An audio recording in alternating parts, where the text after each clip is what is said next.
Boa noite, prezados internautas, colegas da nossa querida ANB. Hoje estamos em mais uma live transferida de ontem, dia 4, para hoje, dia 5, dia em que a cidade de Novo Hamburgo comemora 95 anos de fundação. Estamos iniciando a nossa transmissão diretamente do Rio Grande do Sul, quando são 20 horas e 30 minutos. Temos hoje a honrosa participação do nosso ilustre, querido Dr. Robson Aparecido Ramos, formado em Direito, advogado, especialista em Direito Constitucional. Antes disso, queremos saudar os nossos presidentes regionais, suplentes, internautas, jornalistas, especialmente o jornalista José Luiz, do jornal O Novo, que tem a sua plataforma no Twitter.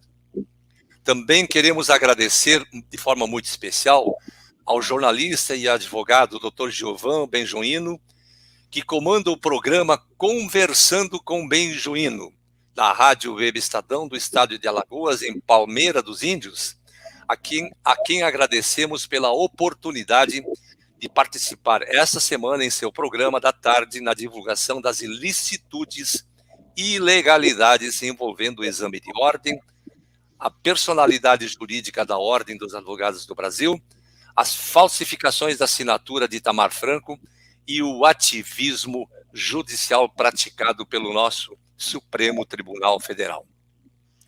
Queremos também aproveitar para homenagear com um novo painel os aniversariantes, filiados e dirigentes da ANB em todo o território nacional que comemoraram ou fizeram um aniversário esta semana ou até o final da semana passada. Saudar os participantes na reunião realizada no dia 2 de abril de 2022, pela ANB Bahia, que contou com a coordenação da doutora Alicia Maria de Oliveira, presidida pelo doutor Fábio, Souza, e também presente, destacamos aqui, Dr. Genivaldo Souza, Dr. Alfredo Marcelo, Dr. Antônio Cerqueira, Dr. Edivaldo Fernandes, doutora Teodiana Cardoso, Dr. Rubens Silva, entre outros filiados presentes. Vamos trazer aqui a presença dos nossos ilustres colegas que aqui estão, como vocês podem ver, as principais figuras aí que se encontram na Bahia, honrosamente dirigindo a nossa grande ANB da Bahia. Queremos, assim, saudar os nossos guerreiros da mais bela Bahia, né? A grande Bahia, grandes personalidades da Bahia, como são esses nossos doutores que vocês estão vendo aí na foto. É isso, feito esse registro, em seguida nós também vamos trazer outro detalhe importante que nos parece importantíssimo. Queremos aqui mostrar para vocês, como vocês podem ver, o acesso externo que está disponibilizado em documento da representação encaminhada ao presidente da República para que o país crie uma nova instituição representativa dos advogados no Brasil. E por que a ANB está trazendo esta matéria? Nós já divulgamos por diversas vezes o fato da Ordem dos Advogados do Brasil ter o seu estatuto extinto em a sua Constituição, como personalidade jurídica, extinta pelo Decreto 11 de 1991 e a posteriori não criada mais. Com um detalhe: alegaram ao longo dos anos de que ela teria sido criada pela Lei 8.906, o que não se confirma naquele instituto duvidoso. Não se confirma. Então, ela não tem personalidade jurídica constituída. Então, a ANB está se colocando à disposição do presidente da República para, eventualmente, ele traçar esse paralelo, né, de criar uma nova instituição. E a ANB se coloca à disposição no auxílio dessa criação dessa nova entidade. Então, como vocês podem ver, O requerimento encaminhado aqui ao Ministério da Justiça também, no sentido do uso do brasão, como vocês podem verificar em algumas análises feitas também em outro slide, como vocês podem ver aqui, né? A ANB dá ciência, a ANB está dando ciência, como se pode verificar aqui, né, de que ela está fazendo o uso do brasão em seus documentos de identidade, justamente em razão de que se trata de domínio público e também porque é um bem que pertence ao povo brasileiro e não a uma instituição em privado. É isso, então vocês podem ver que nós estamos trabalhando e hoje eu fiz esse acesso, como vocês verificaram. O processo está concluso para as ponderações do presidente da República. Sabemos que nós encaminhamos tudo isso para o chefe de Estado e não para o presidente do Poder Executivo. Vamos aguardar o que o presidente trará para todos nós. Dr. Robson Aparecido Ramos, nosso ilustre jornalista, constitucionalista. A palavra é um instrumento irresistível da conquista da liberdade, Dr. Robson Ramos. O tema de hoje, nós lhe convidamos porque, como o doutor é um grande especialista do direito constitucional, queremos lhe dar as boas-vindas em nossa live de hoje. Boa noite, doutor Robson. Boa noite, doutor Carlos Schneider. Boa noite aos colegas. Boa noite para a nossa, estou com saudades da nossa grande doutora Leonice. Sempre trabalhamos muito, pesquisamos muito juntos. E é um prazer estar aqui de volta. Sempre tentando fazer com que a gente consiga alcançar nossos objetivos. É um prazer estar aqui falando com o senhor novamente. Muito bem. Nós convidamos o Dr. Robson Ramos por um tema de extrema relevância e importância.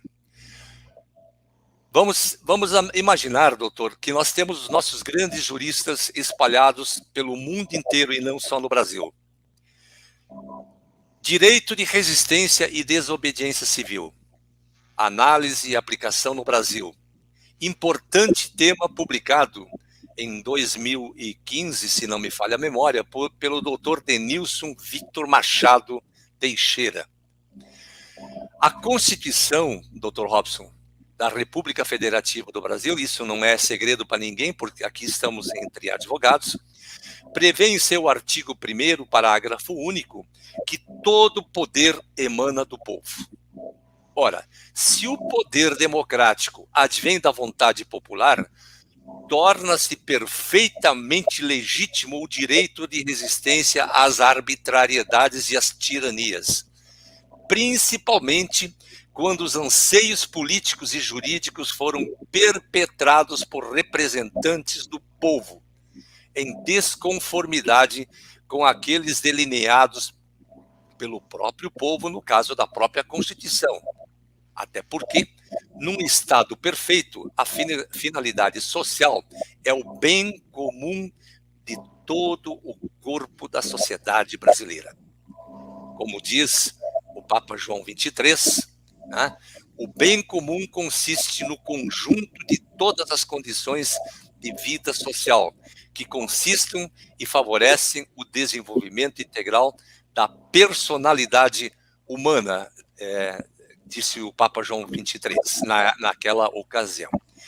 Ademais, estabelece a Declaração do Direito dos Homens e do Cidadão, de 1793, que diz lá no seu artigo 35, quando o governo viola os direitos do povo, e governo, diga-se, a estrutura republicana, a insurreição é, para o povo e para cada parcela do povo, o mais sagrado dos direitos e o mais indispensável dos deveres.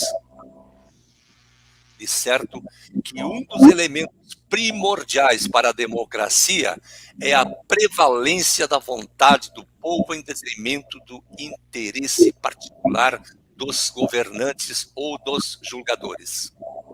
Aliás, O interesse coletivo, Dr. Robson, eu quero fazer aqui um pequeno parâmetro, uma introdução para nós iniciarmos o nosso bate-papo. O interesse coletivo deve estar acima do próprio interesse estatal. Esta é a razão do Estado Democrático de Direito. Quando esse estiver desfigurado por abusividade, como nós estamos constatando, principalmente a abusividade do poder efetivada pelo governante, a resistência se torna obrigatória. Portanto, a resistência é medida de justiça que se impõe quando as leis são totalmente injustas, ou quando violadas ou agredidas. Aliás, existem duas posições a respeito, a positivista e a justnaturalista, Dr. Robson Ramos, que nós já vamos entrar nessa questão. Agora, a questão importante que se impõe aqui, e nós já vamos entrar nesse debate, e vamos justificar por que nós estamos atacando essa matéria hoje.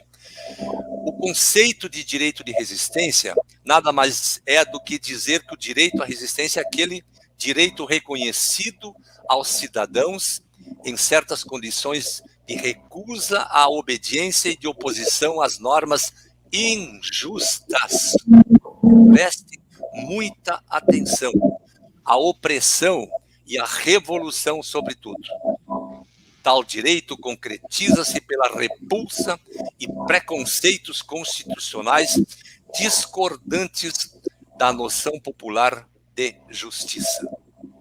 A violação do governante da ideia de direito de que procede o poder cujas prerrogativas exerce e pela vontade de estabelecer uma nova ordem jurídica, como está ocorrendo neste instante, nesta época em nosso país, ante a falta de eco da origem vigente na consciência jurídica dos membros da coletividade.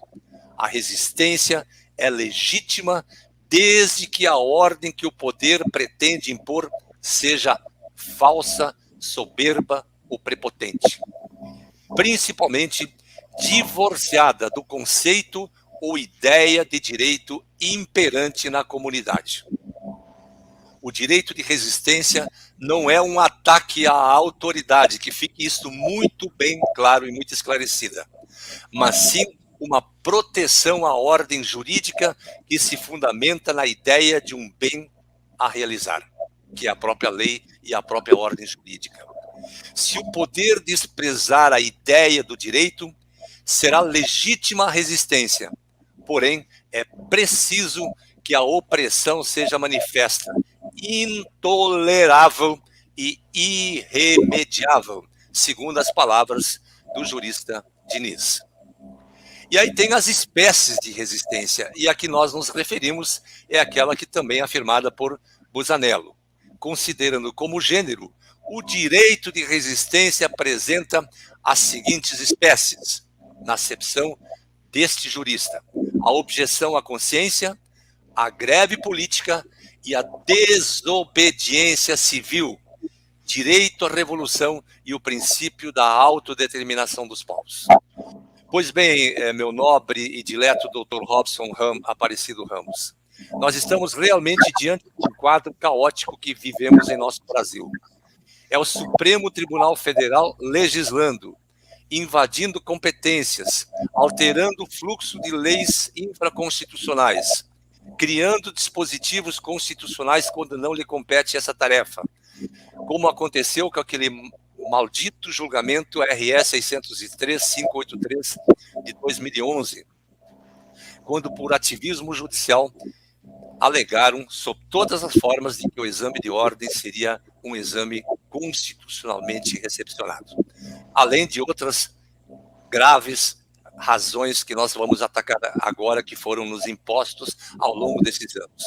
Mal sabíamos nós de que esse ativismo judicial era algo nefasto naquela época, porque não se sabia o que estava acontecendo em nosso país, doutor. Diante de todo esse quadro, eu lhe pergunto, é legítima a defesa ou a insurreição contra as arbitrariedades praticadas por quem quer que seja executivo, legislativo ou judiciário? Boa noite, doutor Robson. Vamos lá. Boa noite, doutor Carlos. Mais uma vez, boa noite. Obrigado, colegas. Esse direito de resistência, ele é um conceito antigo, milenar, isso aí vem da China. Já os filósofos chineses já defendiam esse direito de resistência, de revolução, direito de rebelião. O Alcorão já cita, né, que o Alcorão, né, é uma lei de Estado, né, para os islâmicos. Ele diz que não há obediência diante do pecado. Então, quando o governante não cumpre as leis divinas, não há que se obedecer. Não se deve, diz o Alcorão, não se deve obedecer à criatura contra o Criador. Então, veja que não é uma coisa recente essa ideia de direito de rebelião. Diz o Alcorão que não se trata apenas de um direito de desobedecer, mas de um dever. Quando o governante se põe contra as leis, passa a ser um dever, né, do governado desobedecer. Desobedecer se torna um dever. Então, veja que já vem isso do Alcorão, já vem da China. O John Calvin, né, um dos protagonistas da Revolução da Reforma Protestante, dizia a mesma coisa. Naquela época, se justificava o poder do monarca como uma graça divina. Então, ele deveria sempre governar segundo as leis divinas. E quando ele passa a violar essas leis, ele também perde, né, esse direito que foi concedido por Deus, e o povo tem o dever de se colocar contra, de não obedecer, né? Tomás de Aquino também escreveu, né, na Suma Teórica, ele também defendeu o direito de resistência. Então, veja que não é de hoje.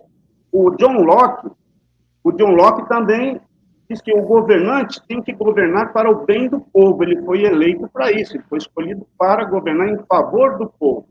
Mas quando ele passa a prejudicar os interesses do povo, né? O povo tem direito à vida, à liberdade, à propriedade, e quando esses interesses do povo, né, passam a ser ameaçados pelo governante, que se torna um tirano, o povo tem o direito e o dever de tirar esse governante e colocar outro. Então, os filósofos falam isso. O Rousseau diz que o Estado é um contrato social e todos estamos sujeitos a leis que nós mesmos criamos. Então, a gente obedece à lei porque nós criamos essas leis, esse contrato social. Quando o governante passa a violar estas leis e agir contra, né, atacar os direitos do povo, né, ele, nesse momento, existe a dissolução do Estado. O Estado está dissolvido, porque ele está ali em função de um consentimento do povo. E ele só pode governar se ele tiver legitimidade. E a legitimidade está no consentimento. O povo retira esse consentimento, porque ele passa a violar, né, as leis que a sociedade criou, né, que não foi o governante que criou as leis. A lei está lá porque nós aprovamos. Os representantes do povo que fizeram as leis e nós sancionamos essas leis, nós autorizamos que elas tivessem validade. Quando o governante não cumpre mais esse contrato, essas leis, o Estado se dissolve, né? Então, veja que são vários os filósofos que falam sobre o direito de revolução, de rebelião, de insurgência, né? Não é uma coisa nova, isso é milenar, e nós aqui é que temos um escrúpulo desnecessário e contra a lógica, né? O nosso escrúpulo em não desobedecer um governante tirânico, um governo que não cumpre as leis, isso é ilógico. Aliás, essa questão de obediência ilógica foi mencionada pelo John Locke também. Existe uma falta de lógica em você obedecer a alguém que não cumpre as leis, né, que nós combinamos.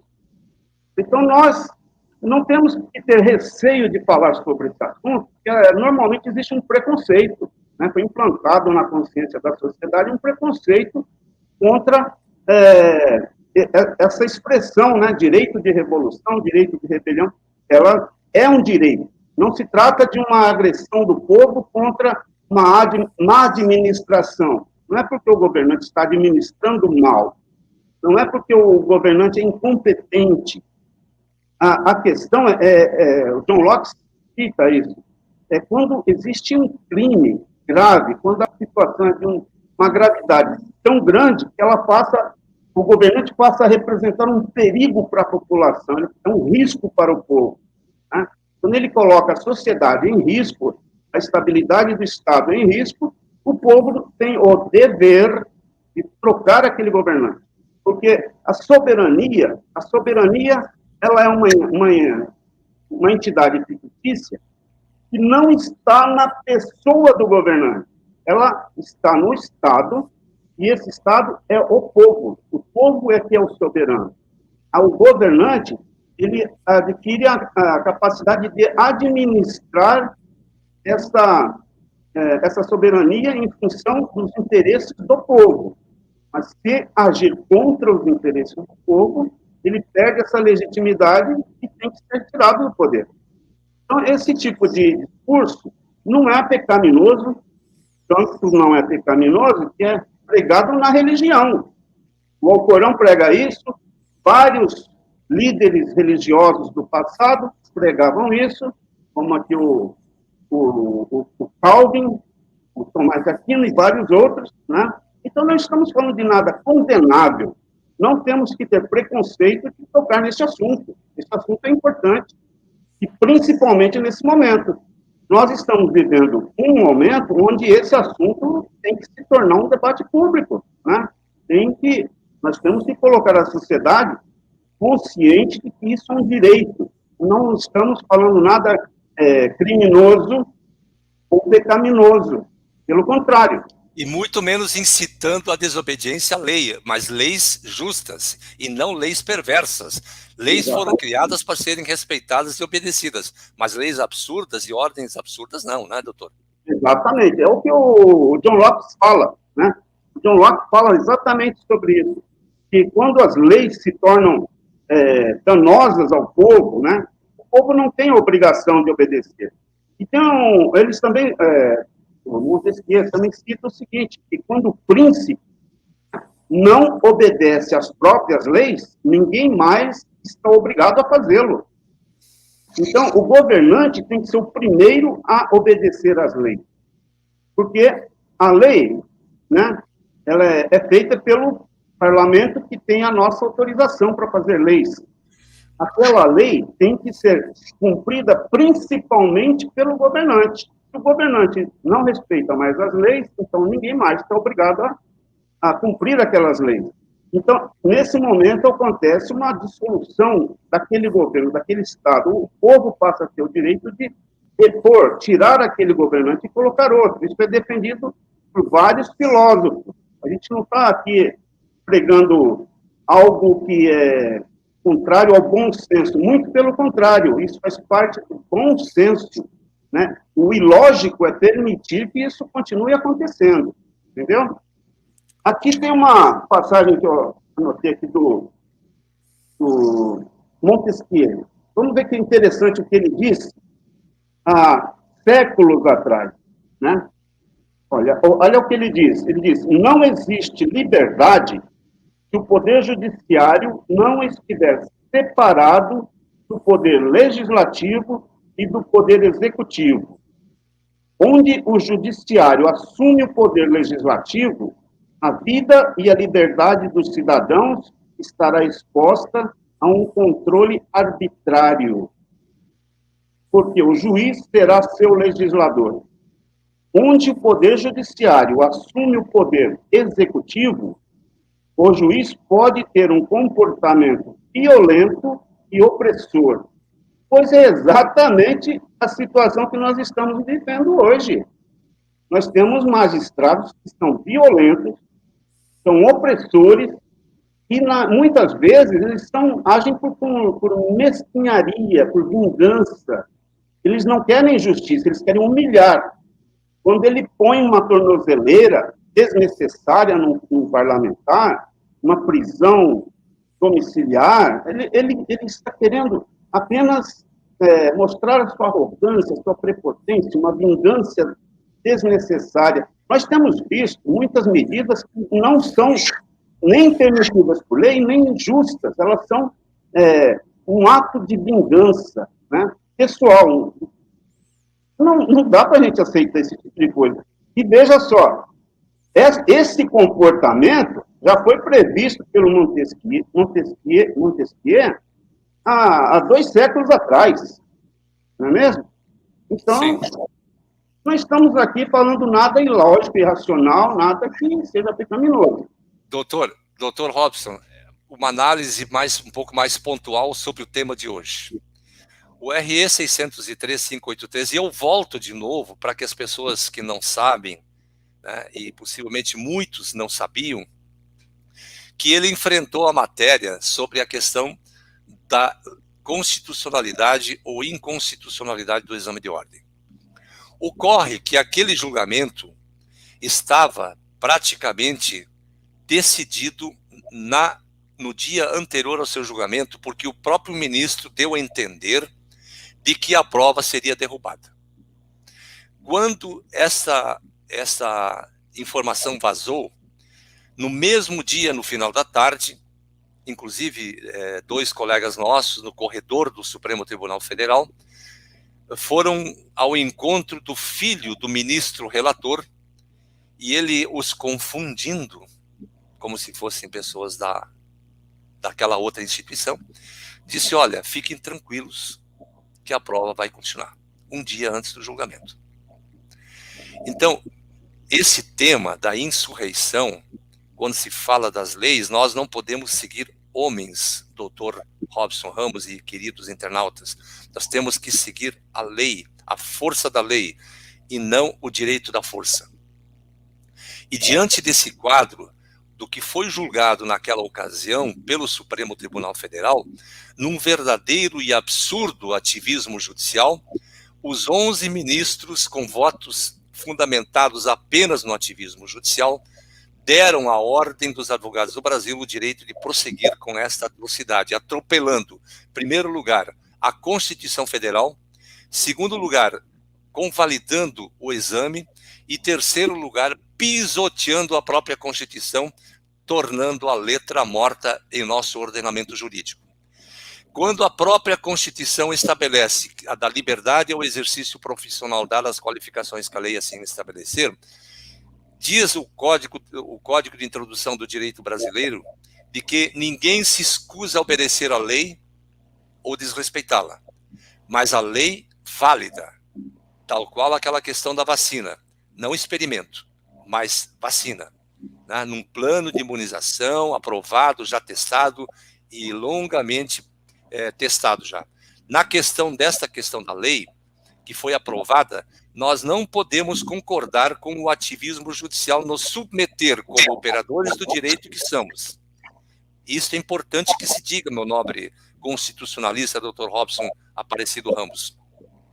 Se nós fomos forjados em nossa academia de direito, em receber o ensinamento dos nossos mestres, e pesquisamos de nossa própria vontade todos os livros que nos eram disponibilizados, e quando chegamos ao final do curso, nos submetemos a um trabalho de conclusão de curso para saber se nós conseguimos montar um quebra-cabeça dentro do ambiente do direito, né, naquele saquinho todo de misturar as letras e leis, e montar uma peça em defesa daquela tese, daquele trabalho de conclusão de curso.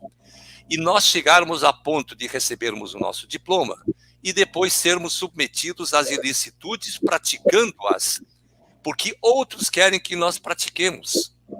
E isto, meu nobre doutor Robson Ramos, é uma selvageria com o próprio formado e o próprio operador do direito.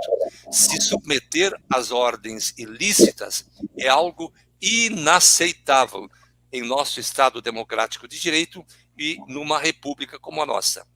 E essa questão envolvendo todas as ilicitudes da tramitação, aprovação de uma lei que foi fraudada, desrespeitada pelo próprio poder legislativo, que tinha a obrigação de respeitar a Constituição por juramento, porque quando todos os deputados e senadores assumiram o comando ou o seu mandato, juraram sobre a Constituição respeitá-la, e não o fazem. Quem é esse legislador? De antes ou ele é o legislador do depois? Então, diante de tudo isso, nós não podemos aceitar que nos seja imposto esta restrição ao exercício profissional da advocacia por conta de uma lei arbitrária, absurda e, sobretudo, fora das balizas constitucionais, Dr. Robson Ramos. Então, eu só quero fazer essa informação adicional à sua brilhante e eloquente colocação que o doutor nos traz, para que ninguém tenha dúvida que nós estamos lutando por um direito consagrado na Constituição Federal e estamos lutando por um direito revestido pelos princípios legislativos de outrora, de legisladores que sabiam que o direito constitucional não poderia ser ferido. E estamos aqui hoje algemados como escravos contemporâneos de um sistema arcaico prepotente que arruína a sociedade brasileira, impede que os profissionais que vão para as universidades se formar possam ter o direito ao exercício profissional, sobretudo da advocacia, contabilidade e agora também nutrição. Dr. Robson Ramos. Veja só, doutor Carlos, eu vi recentemente uma ação de um advogado que tinha entrado com um processo para se desvincular da associação OAB, porque ele utilizava aquele conceito da Constituição de que ninguém é obrigado a permanecer associado a nada. Né? A Constituição diz que nós não temos a obrigação de permanecer, nem de nos associarmos, nem de permanecermos associados. Isso está na Constituição. E o que o juiz fez? O juiz negou. Né? Então, veja, o Poder Judiciário não está cumprindo a Constituição. É um direito do advogado não estar filiado à OAB, não ter que ser filiado a essa instituição para exercer a profissão. São coisas diferentes. Né? A finalidade entre aspas, né, suposta finalidade da OAB seria a fiscalização do exercício da profissão. E para que ela possa fiscalizar a profissão, ninguém precisa estar associado a ela. Né? Diversas atividades são fiscalizadas e a pessoa não tem a obrigação de estar associada a nenhum sindicato, a nenhuma associação, nenhuma organização. Né? Quantas profissões existem que são fiscalizadas pelo governo? Muitas, né? Mas não existe a obrigatoriedade de filiação a nenhum sindicato, a nenhuma organização. Esse direito está previsto na Constituição, mas o juiz nega e afirma que é uma decisão do Supremo e que tem poder vinculante. Né? Veja só, o juiz também está preso a essa regra inconstitucional. Essa alteração a criação de poder vinculante, isso foi feito com uma alteração na Constituição, né, no artigo 45 lá, que é uma coisa inconstitucional, não se pode fazer o que foi feito, né, naquela reforma ali, uma emenda de 2004, aquilo não existe. A emenda 45? Não existe isso. Para fazer o que foi feito, aquela mudança ali, ela criou uma outra Constituição. E isso não é permitido, né? Não é permitido que se faça um tipo de alteração na Constituição daquele jeito. A Constituição, ela não pode ser alterada, não pode ser modificada. Só o poder originário, né, tem o poder de criar uma Constituição nova. Só se pode fazer uma emenda desde que ela não contrarie o que está escrito na própria Constituição. E ela não pode criar normas que vão em encontro, né, ao que já está na Constituição. E o que eles fizeram ali? Eles criaram um poder que não existe, né, deram poder para a OAB, criaram esse CNJ, fizeram um monte de coisas que só uma Constituição nova poderia fazer, né? Agora, o juiz, né, mesmo o juiz singular, ele tem o direito de desobedecer esse tipo de coisa. Aliás, eles não deviam ter permitido, né? O princípio do livre convencimento, né, doutor? Exatamente. Nem o juiz, nem o promotor, eles não deveriam ter permitido que fosse feita essa emenda constitucional, né? Muita gente deveria ter se colocado contra essa emenda na época, mas todo mundo se calou. Agora, o juiz hoje, o singular, que seja lá uma pessoa honesta, não que eu também tenho minhas dúvidas, porque nós temos uma organização. Mesmo que o juiz... Doutor Robson Ramos, que bonita essa frase aqui da nossa colega, a doutora Cristiane da Costa de Oliveira. Hoje quem está no topo da pirâmide é o STF e não a Constituição. Que beleza, exato. Aplausos, doutora. É isso mesmo. Prossiga, desculpa. Exatamente.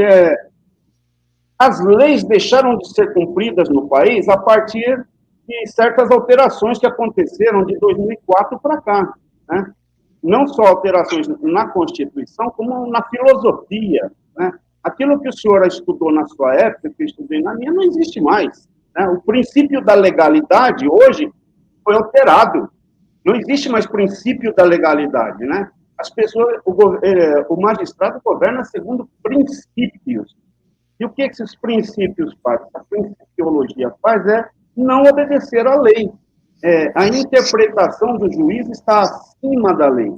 E isso é defendido por vários doutrinadores, e eles seguem doutrinadores, mas doutrinador não é o Congresso. O doutrinador não cria lei. Eles deveriam cumprir o que está na Constituição e o que está nas leis feitas pelo Congresso. Só que não cumprem, né? Então, quando se fala em ativismo judicial, o ativismo judicial, a gente tem que começar a ter a consciência de que ativismo judicial ou é um ato nulo, ou é um ato ilegal. Porque é algo que ou não está previsto na lei, ou vai contra a lei. Se não está previsto na lei, é um ato nulo.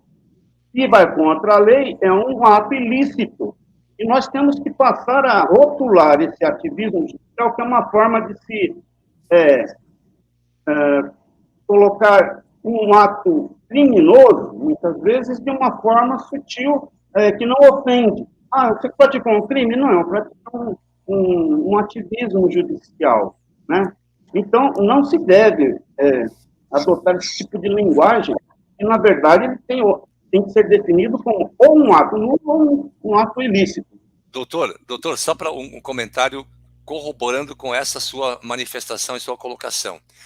O ministro Roberto Barroso, né, que eu reputo hoje o homem mais questionado na corte, e além do Alexandre de Moraes, né, mas o que me chama a atenção diante desse quadro todo é que quando ele veio com uma frase célebre para justificar as alterações de uma Constituição através da principiologia, porque a nossa Constituição é principiológica. Tudo cai na vala comum. E aí o ministro Roberto Barroso usa uma frase, pela transcendência dos motivos determinantes. Quem é contra um nome tão bonito, que não serve para nada? Transcendência dos motivos determinantes. O que significa isso? Transcender aquilo que está na lei para impor a ordem e a vontade própria em desrespeito ao legislador, doutor Robson. Ele está adotando uma técnica que é muito antiga também aqui no Brasil. Aqui no Brasil era comum as pessoas falarem, principalmente o formado em direito, né, o advogado, ele ia estudar na Europa e voltava para cá falando só latim.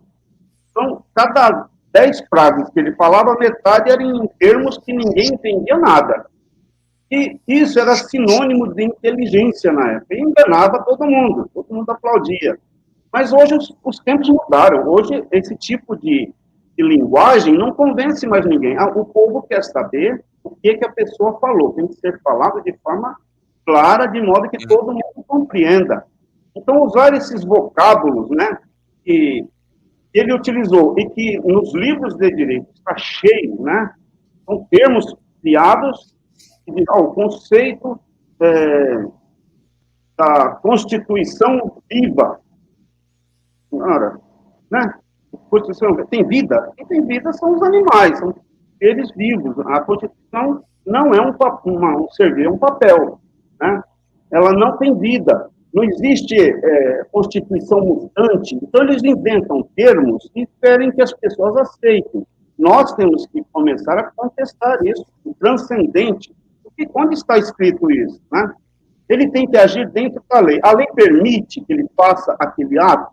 Se a lei não permite, ele está agindo de forma ilícita. E é isso que eles têm que começar a ser questionados, cobrados, inclusive. E, em alguns casos, o caso não é só ilícito, né? O juiz, quando ele pratica um assalto a banco, ele não praticou só um ato ilícito, ele cometeu um crime. E quando ele começa a invadir a residência das pessoas, sem permissão da lei, sem autorização da Constituição, violando todas as leis, ele está agindo como qualquer criminoso. Qualquer criminoso que entre aqui na minha casa e pegue tudo que eu tenho e me leve para uma prisão, né, um cárcere privado, isso não é mais prisão do Estado, isso é uma ação pessoal, é um ato criminoso, é um delito. Aquilo não é mais prisão, aquilo é cárcere privado, é crime. Então a gente tem que começar a dar o nome certo para os atos que eles estão praticando. O juiz só está agindo dentro da lei quando ele cumpre a lei. Quando ele passa a inventar leis, né? Quando ele passa a criar regras que não existem para satisfazer caprichos pessoais, muitas vezes. E não se trata nem de da pessoa ter feito algo que seja um crime. Ele apenas não gostou de uma frase que alguém disse e manda prender. Ora, isso é um capricho pessoal, ele está usando o cargo para caprichos pessoais. Então, a gente tem que começar a mudar a forma de rotular esse comportamento do Poder Judiciário, né?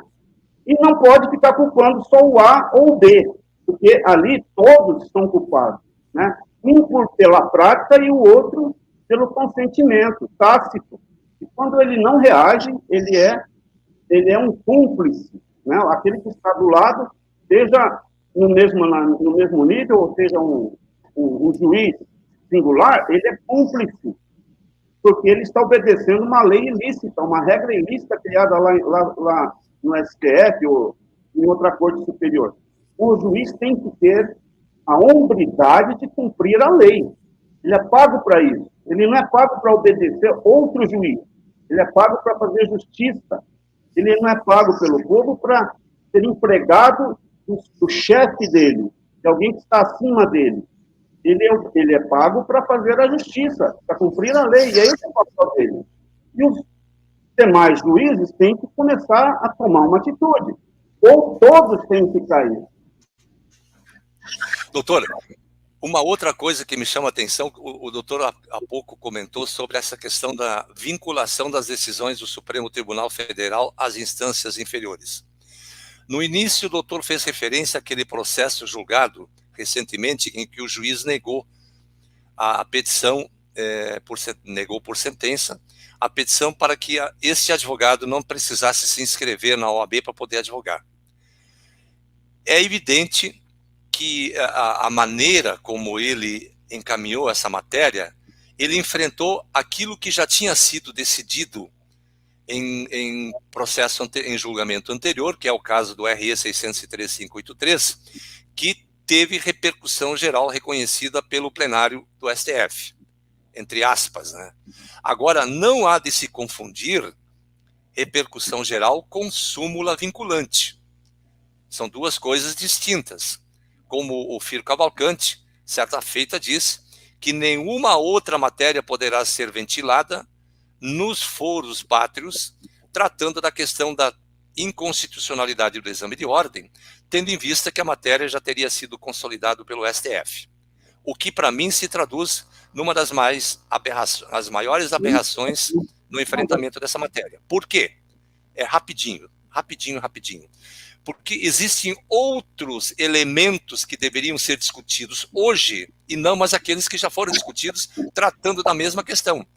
Primeiro, a questão da inexistência da personalidade jurídica da OAB. Por que ninguém questiona nos foros do Brasil: OAB, eu quero ver aqui teu estatuto aprovado aonde? Publicado aonde? Onde é que foi criada essa sua instituição?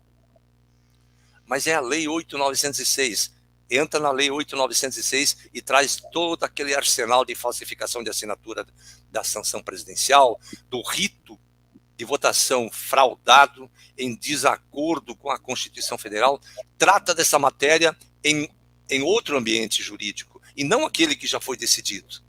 Né? Assim como a ANB tem uma ação tramitando no Tribunal Regional Federal da Primeira Região, arguindo a declaração de inexistência da personalidade jurídica da instituição que representa supostamente os advogados do Brasil hoje.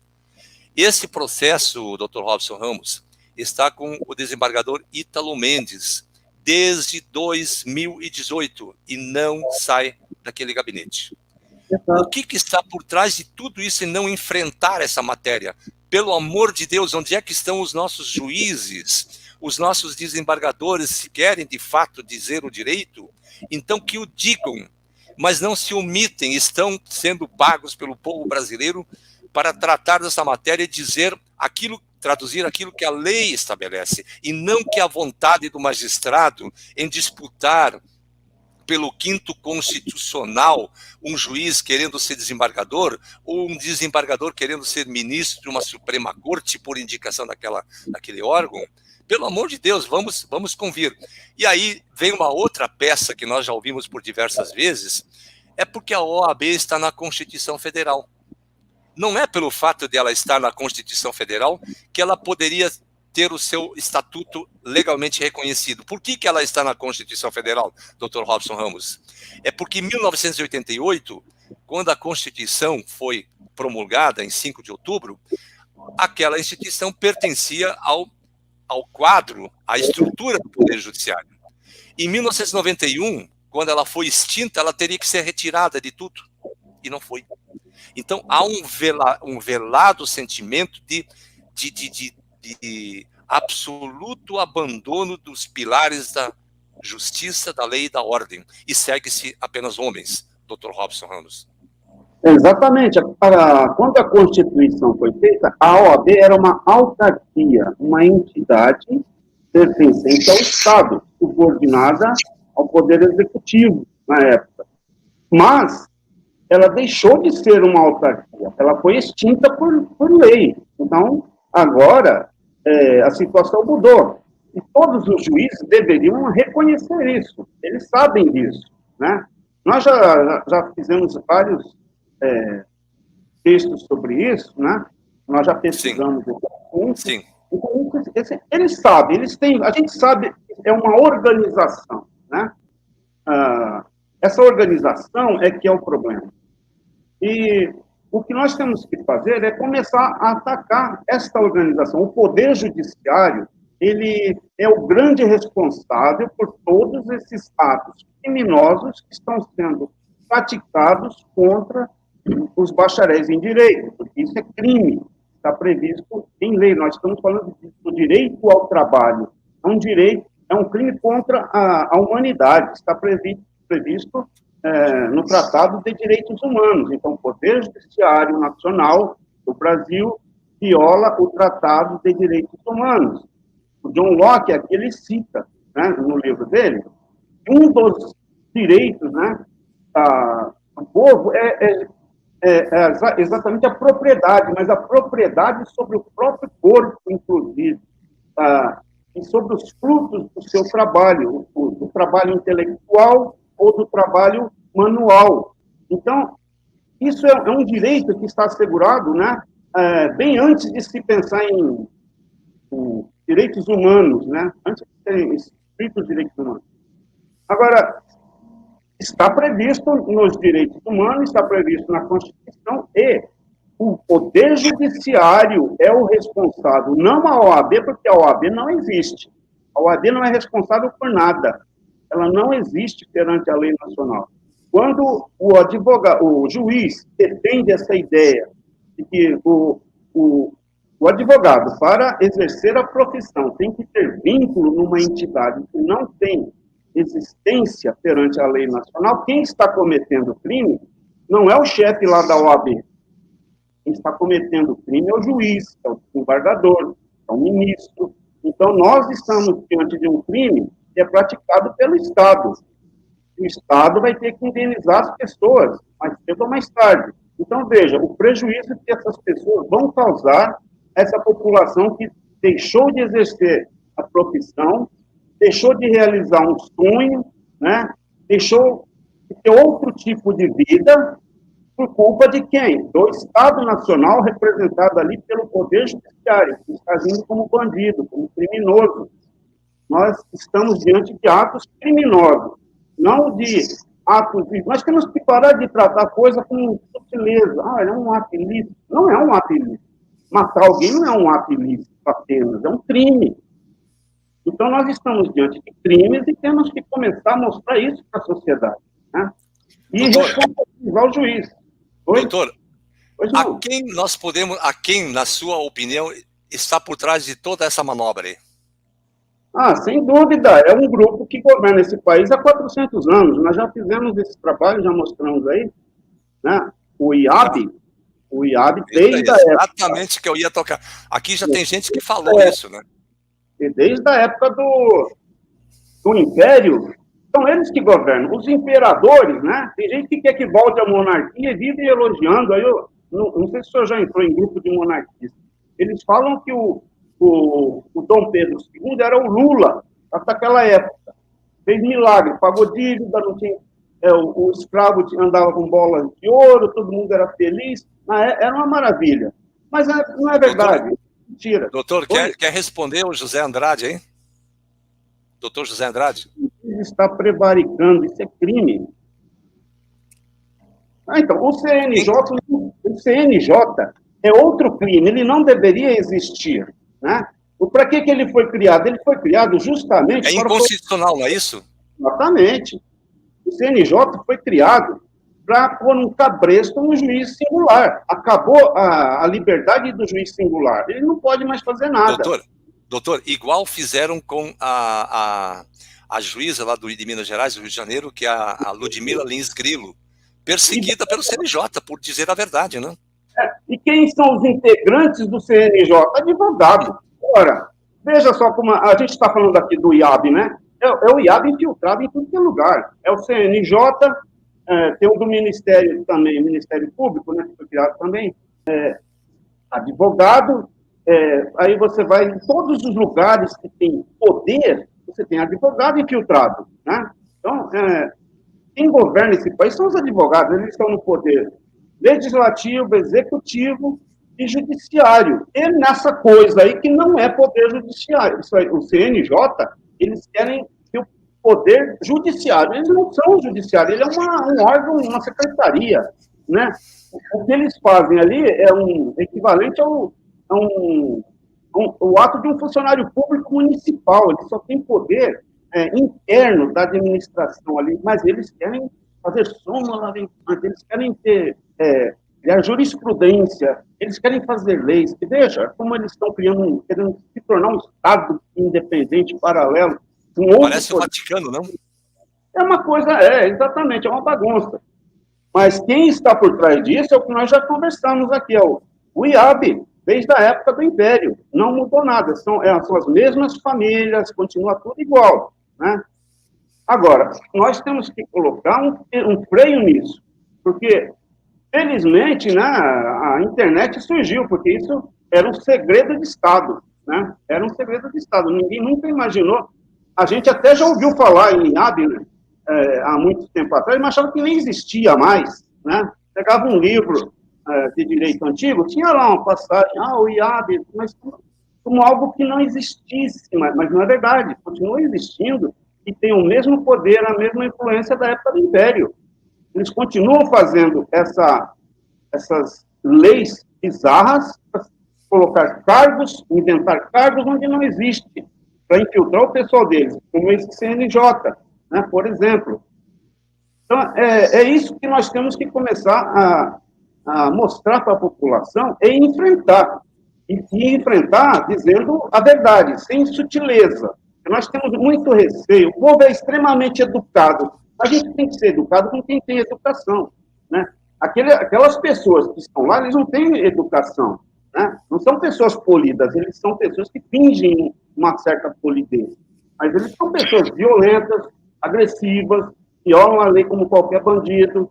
E é isso que tem que ser mostrado para o povo.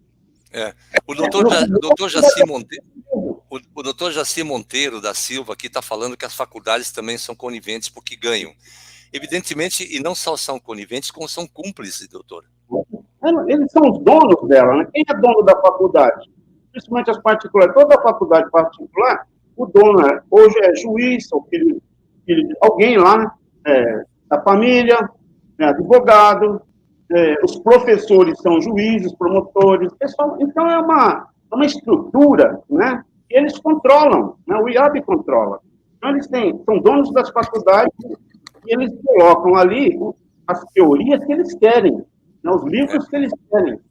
Doutor, me permite apenas uma coisa, eu só queria chamar a atenção da população, dos nossos queridos internautas, doutores e doutoras. No nosso estatuto da ANB, na reforma, quando foi feita essa nova... Travou aí?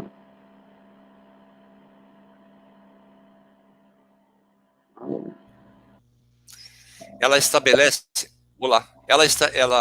O estatuto estabelece que a Associação Nacional dos Advogados Brasileiros é regido pela sigla ANB.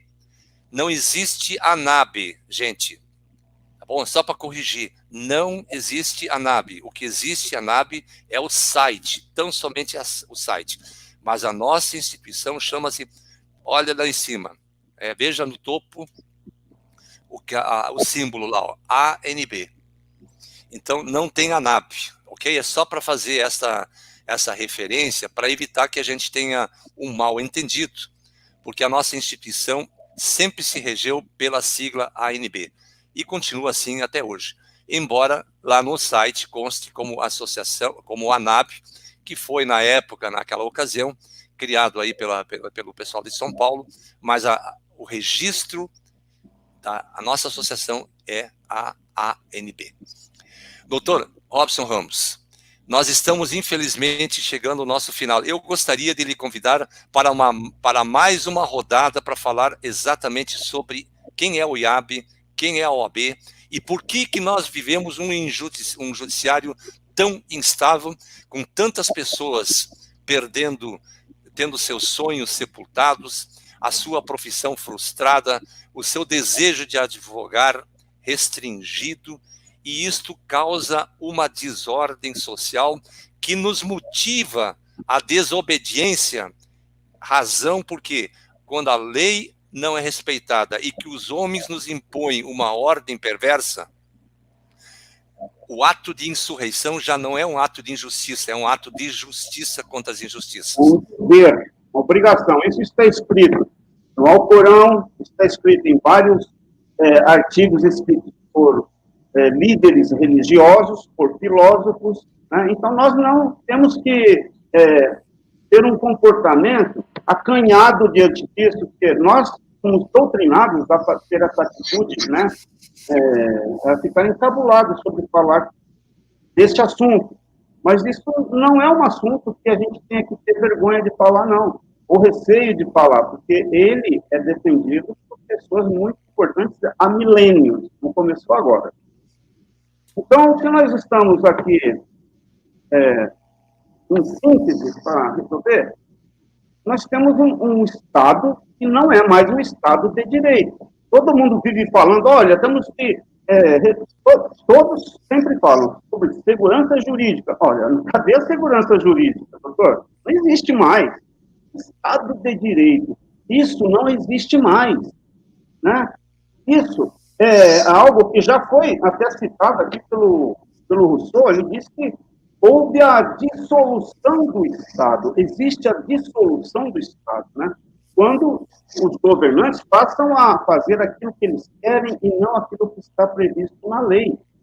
E é o que nós estamos vivendo hoje. Nós não temos mais um Estado do direito, houve uma dissolução do contrato, a Constituição atual já não vale mais nada, né?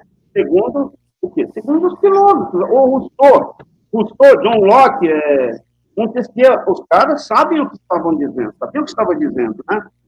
Tem coisas que eles disseram, que acabei de ler aqui um texto aqui, eles já previam o que ia acontecer. E nós estamos presenciando o que está acontecendo. Então, nós temos que parar de ter delicadeza para falar. Nós temos que falar aquilo que é duro, mas tem que ser dito. Ou nós assumimos a realidade, enxergamos os fatos como eles são, ou eles não vão terminar nunca. Pelo contrário, a tendência é sempre piorar. O juiz, o magistrado que usurpa o poder, que se torna um tirano, ele não tende a ser melhor, ele tende sempre a aumentar o seu poder ao máximo. Isso está escrito, eu estou falando, está escrito aqui no livro de John Locke também. O tirano, ele sempre tem ao máximo o seu poder. E nós temos que tomar uma atitude. E qual atitude que nós temos que tomar? A que já está recomendada pelo pessoal que criou o direito, né? O pessoal que criou o direito, eles já previam isso. E já davam o remédio, né? E nós temos que começar a falar sobre esse remédio. Por isso, nós temos que convocar, em primeiro lugar, eu quero aqui fazer uma saudação muito especial ao meu querido Dr. Maurício Rabelo, que tem também o seu canal no YouTube, que muito nos acompanha também em nossas lives e fala também, comenta, discute, debate essa questão arbitrária, injusta e soberba do exame de ordem. Doutores, aquela matéria sobre a dissociação do advogado da OAB, o Ministério Público Federal disse que não tem interesse, logo o juiz denegou, afirmando que o STF já falou sobre a matéria, ou seja, o MP e juízes se desinteressam. Em verdade, isso é repisar aquilo que já foi decidido. É evidente pela súmula vinculante 45, os juízes das instâncias de piso devem seguir as decisões dos juízes da corte. Mas existem outros caminhos, e esses caminhos não estão sendo perseguidos, Dr. Robson. Isso que o doutor Maurício disse aí, é o que o Ministério Público faz sempre. Todas as ações desse tipo contra a OAB, eles dizem que não tem interesse em tratar do assunto. Isso sempre foi assim. Quantas ações a gente já viu e eles colocam isso? Olha, a gente não tem interesse em participar dessa ação, porque não é do interesse público. Ora, não é do interesse público, é de quem? Né? Porque nós não estamos falando da violação do direito de uma pessoa, mas vai muito além de ser representar, ser a violação de centenas, de milhares de pessoas, isso também vai acima disso. Isso está falando da violência contra o Estado brasileiro, né? Nós estamos falando de violência contra a Constituição. Como que o Ministério Público diz, olha, isso não é assunto para mim, não me interessa.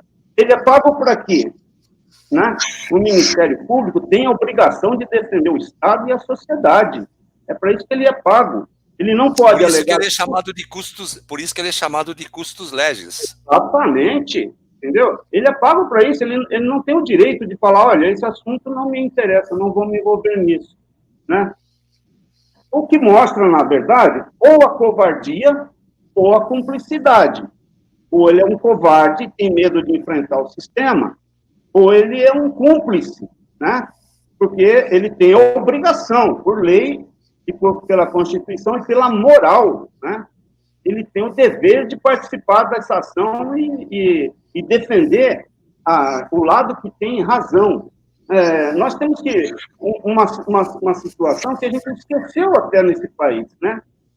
Qual é o principal papel do juiz, do advogado e do promotor? Cumprir leis, obedecer superiores, não é essa a função deles.